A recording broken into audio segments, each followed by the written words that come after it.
Good day working investor. So kung isa ka sa mga nakaka-follow, naka-subscribe or nakakita ng ating YouTube channel, ay ihanda mo na yung iyong kaperahan kasi ang gold ay hindi na bababa ng sobrang baba.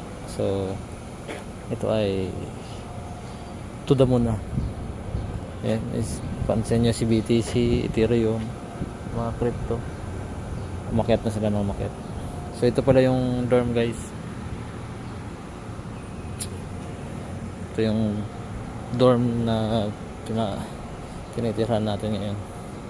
Medyo malapit lang to sa company. 5 minutes. Tapos meron tayong bike. Yung bike natin ay kinalawang na.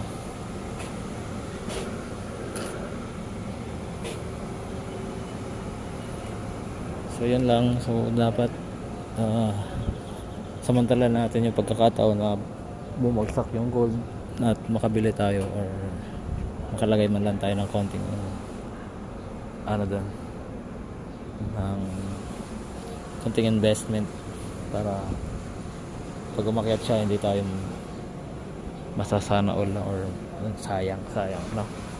Yun lang, guys.